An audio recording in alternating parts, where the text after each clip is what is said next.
I've had the fear this morning, the fear of being in the wrong place at the wrong time.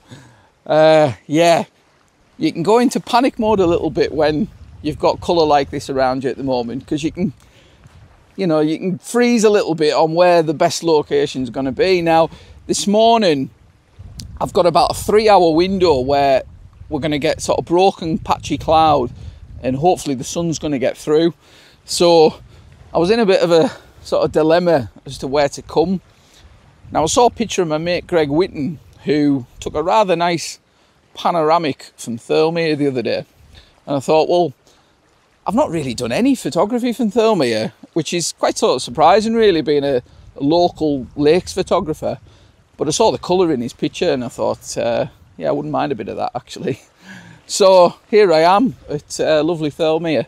When I first got here, the light was just breaking through quite nicely, and I spotted a composition which sort of took in the sort of crag in the distance as the low clag was sort of passing over. So rather than sort of faff around with getting B-roll and all that sort of stuff, I make no apology, went and got the shot, and you know, I'll worry about talking it through later. Just to sort of explain to you what I was looking at, so you can see from that little bit of drone footage there that, you know, we had that lovely bit of, well, it's not mist, it's low cloud, but passing over. I had the telephoto lens on just to sort of give me that nice, sorry, I keep looking down at my wind muff expecting it to blow off. Can't wait for these replacements. Yeah, I was getting some nice sort of layering with the telephoto there, so the light was catching these foreground birches as that clag passed over the distant pines on top of the little ridge there. I'm just going to have a little wander about. No plan really. I'm just keeping it very loose today. I mean, I almost feel like I've been sort of let off the leash a little bit. You know, not having to sort of go and shoot specific shots for the gallery. I can just sort of go out and freewheel it a little bit. It's certainly, for me personally, when I feel like I produce my best work anyway. So the whole day, don't know what's going to happen. I'm just going to have a bit of an explore and see what I come up with.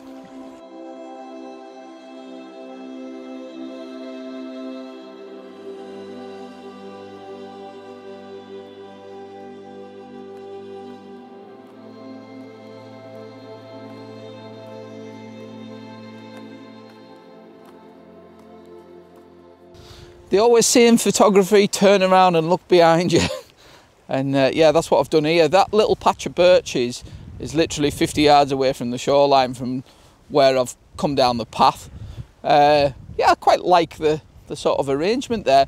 That pipe, obviously there's not a lot I can do about that in the foreground. I'm not a big advocate of photoshopping stuff out of images, but really I don't think there's any way around that, so that'll have to go. But yeah, nice little simple image to go with the first one of the day, I think.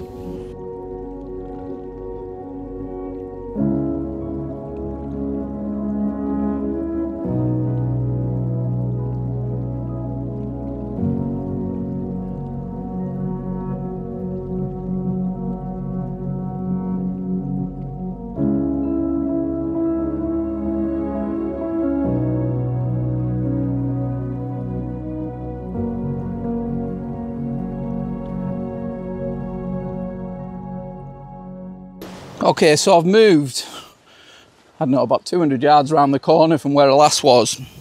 Just got to be a bit careful here while I get over these rocks. Yeah, a little more sheltered. I think that little patch of light that I was talking about, I think I haven't missed it because I was out and I was ready for it, but I don't think it's going to happen now. Well, that's no problem, because I think I said on that last vlog, you know, when you're shooting autumn colour, sometimes this sort of soft overcast conditions is best for the colour really. And you know, you pop a polarizer on for a lot of these images and they can really really stand out.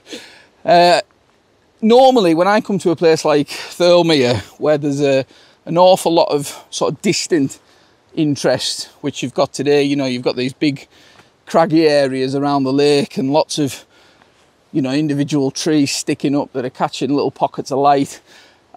Absolutely love shooting with the telephoto lens in these conditions, but I've come across this little tree on the shoreline here, and while I wasn't anticipating shooting anything with the wide lens today, I think this one might work. I've framed one up with it. Well, I've had a look at it from both sides. The key really here in terms of the composition is making sure that top part of the tree isn't being obstructed by either the ridgeline behind or the clouds above it. So it's finding that nice sort of balance between, you know, making sure it's separated from everything else. The other thing, there's a rock, quite a prominent rock in the foreground just forward of it, which I'm quite conscious of having a little bit of breathing room around the frame edge. So I'm making sure that that's got, you know, a little bit of room. Top of the tree, a little bit of room again. In terms of, you know, the camera settings, you know, it's this usual sort of fair f11, focus on a third, nice depth of field. I've got the polarizer on, which is, as I said, you know, bringing out those colours quite nicely. There is a more sort of obvious shot in the distance there with the island, which I took one a little bit earlier from that. I'll put that one up on the screen now just to show you. I think it really needs light, to be honest, so I'm not really sure about that one. But this, yeah, I think this one might work pretty well. It's not really the sort of thing that I was expecting to shoot today, but yeah, quite like it.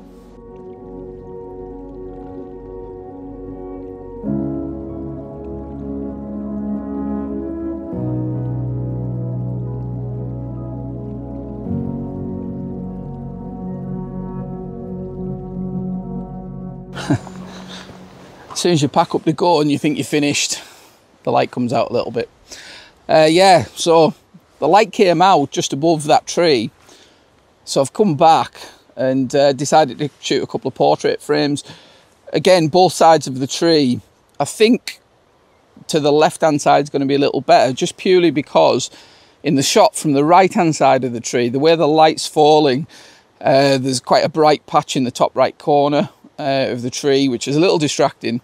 It can't be helped, it's just where the light's falling. The reason I stopped was because the light that was passing over right above the tree was really quite nice sort of moody broken cloud. So I waited until it was centrally in the frame, and then I fired off a couple of shots. Yeah, we'll have to see how they turn out. Always nice to have a landscape and a portrait comparison of certain shots, and I think this one will work quite well in both formats.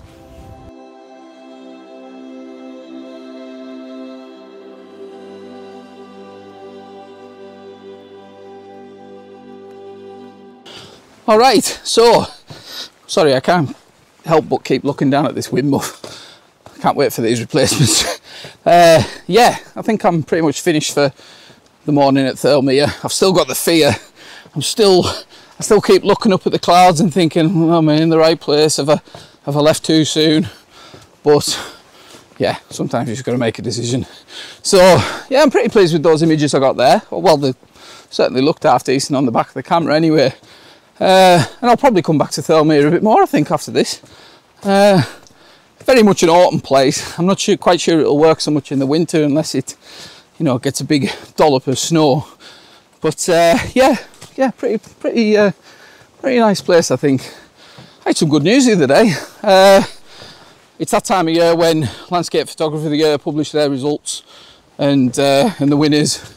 I was very fortunate enough to have an image commended in the classic view category. An image I shot at Kelly Hall Town last year with the Fuji equipment that I traded in, so maybe that's telling me something, I don't know. But while I'm on this, because you know I see a lot of hate online about competitions and stuff like that, but for me, just don't take them too seriously. I mean, you know, it's nice to get a bit of recognition now and again, but really they're not the be all and end all. And I mean, you could shove those same set of images in front of another set of judges and get completely different results. So while it's a reasonable barometer of where your work's at, it really isn't something that you should worry about too much anyway. But yeah, that's always nice. So congratulations to anyone who had success in that competition. The winning image was really nice. Really liked that. And yeah, I'm going to finish up here. I'm probably going to have some lunch and then going to go and do some more videoing somewhere else in this area. But I think for this vlog, that's that done with. So hopefully you've enjoyed this. Join me on the next one for a bit more autumn colour. I'll see you in a bit.